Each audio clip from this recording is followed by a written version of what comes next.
अस्सलामुअलैकुम। कैसे हैं आप? उम्मीद करती हूँ आप सब खैरियत से होंगे।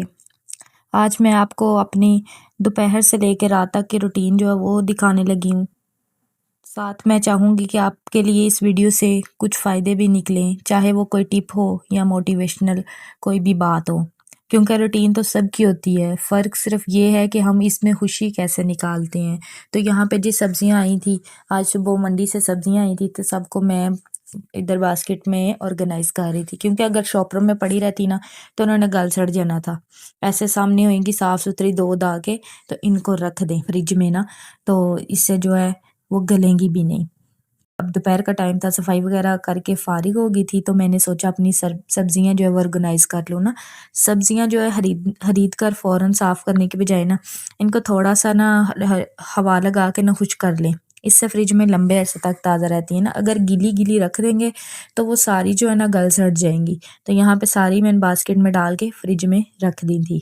तो अब जो है ज़ोहर का टाइम था, नमाज के बाद ही मैं अपनी बेटी को सफ़ारा पढ़ा रही थी। तो साथ ही इसके बाद जो है मैं इसका स्कूल का काम करवाती हूँ। तो उसके बाद जी 4 बजे का टाइम था, अब तो मेरी बेटी कह रही थी, दोनों बेटियाँ कह रही थी कि हमें ना फ्राइज़ चाहिए। तो मैं इनको फ्राइज़ अब बना के दे रही थी। यहाँ पे एक टिप्स है, अगर आप आलू को काट के थोड़ी देर पानी में डिप करके रख देंगे ना तो वो बहुत क्रिस्पी बनेंगे। तो मैंने जल्दी बना लिया, मैंने जैसे ही काटे फ़ौरन से इनको बना लिया। तो फिर भी ये देखें बहुत अच्छे खस्ता और क्रिस्पी बन गए थे। बच्चों को घर में साफ सुथरा आप ना बना के दिया कर। बाहर से गंदा ऑयल दूसरा पता नहीं क्या क्या उन्होंने गंदे हाथ लगाए होते हैं, तो घर में ही आप अपने बच्चों को ना अच्छी चीज़ बना के दिया करें। साथ ही अब खाने का टाइम रात के टाइम हो रहा था तो मैंने सोचा आज शलजम और चिकन बना लूँ ना। तो शलजम जो है वो मैं छील रही थी। आजकल बड़े बड़े प्यारे शलजम आए हैं ना, तो देख के दिल खुश हो जाता है। शलजम छीलते हुए ना सोच रही थी कि रेसिपी कैसे बनाऊं। फिर मैंने सोचा कि इसको चिकन में बनाती हूँ, क्योंकि इनको वैसे सिंपल बनाया ना तो सिंपल किसी ने खाना नहीं था। तो इसको मैंने सबसे पहले छील के तो इसको बॉईल कर लिया था ना। सबके अलग अलग तरीके होते हैं पकाने के, और मैं इस तरीके से पकाती हूँ तो बहुत मज़े से बनते हैं। इनको मैंने बॉईल कर लिया था 15 मिनट के लिए ना। उसके बाद इसको मैंने चम्मच से इसको ना पीस लिया था, तो ये बहुत अच्छे से पीसे गए थे।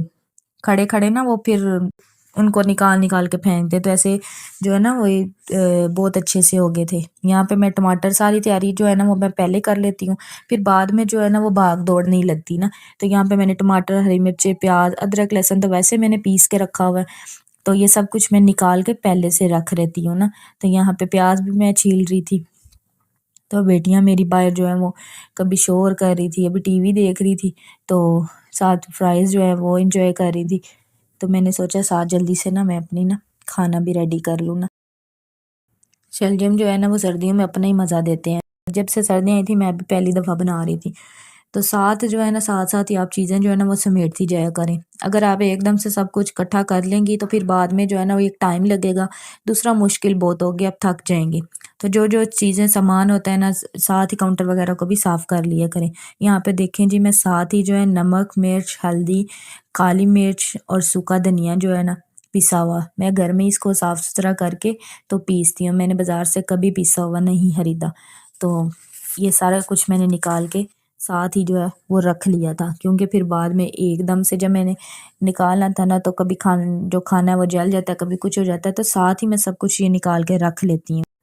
ऑयल जो था वो मैंने बॉटल में डाला और इसको मैंने ऐसे ना रख दिया था। देखें इसके नीचे से भी कितना ऑयल निकल रहा था। अक्सर होता है हम फ़ौरन डालते हैं तो बकाया सा ना वो ज़ाया कर देते हैं। उसके बाद फिर मैंने इसको सोचा मैंने साथ आटा भी गूंथती चलूँ, क्योंकि साथ ही रोटियां बना लूँगी। तो इसको मैंने इसमें डाला स्टील के बर्तन में, और ऊपर से मैंने ये रैप जो है ना ये इसको लगा दिया। इससे आटा आटा जो है ना वो बहुत सॉफ्ट हो जाता है, और जो होता है ना इसका शॉपर वो भी ज़ाया नहीं होता। यहाँ पे जब खाना बनाने लगी थी तो यहाँ इसमें पहले मैंने प्याज ऐड किया, इसको हल्का सा ब्राउन करना है। तो ब्राउन करने के बाद जो है ना फिर इसमें चिकन ऐड करनी है और साथ ही अदरक लहसुन का पेस्ट ऐड कर देना है। बस जी सबका अपना अपना तरीका होता है पकाने का।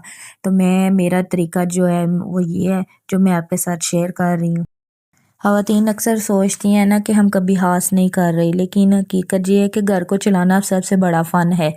इस पर फ़ख्र करें, शर्मिंदा नहीं हुआ करें। तो यहाँ पे मैंने उसको भून के इसमें टमाटर और हरी मिर्चें जो ऐड कर दी थी और इसको ना कवर लगा दिया था 4-5 मिनट के लिए ना हल्की आंच पे। तो वो टमाटर सॉफ्ट हो गए थे, प्याज भी। तो अब इसमें ये सारे मसाले डाल के इसकी बुनाई कर लेनी थी।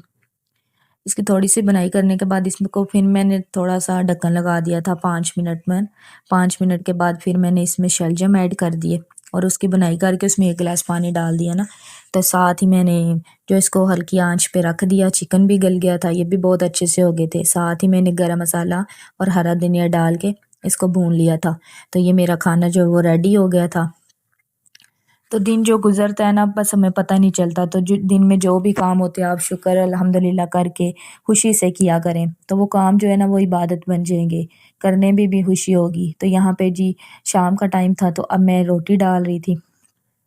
साथ ही जो मैंने कहा खाना वग़ैरह दे के तो फ़ारिग हो जाऊँ। आपकी रूटीन चाहे कितनी भी सादा हो, लेकिन अगर इसमें नीयत अच्छी हो, थोड़ा-सा प्यार हो, थोड़ा-सा सब्र हो, तो हर दिन खूबसूरत बन जाता है ना। तो इसलिए आप कोशिश किया करें कि हर काम को खुशी से किया करें, अपने ऊपर बोझ मत समझा करें। तो ये सारे काम जो है ना इबादत बन जाएँगे। ये था मेरे आज का दोपहर से लेके जो है शाम तक का व्लॉग। उम्मीद करती हूँ आपको पसंद आया होगा। पसंद आए तो लाइक और कमेंट ज़रूर करें। मिलते हैं अगली वीडियो में, तब तक के लिए अल्लाह हाफ़िज़।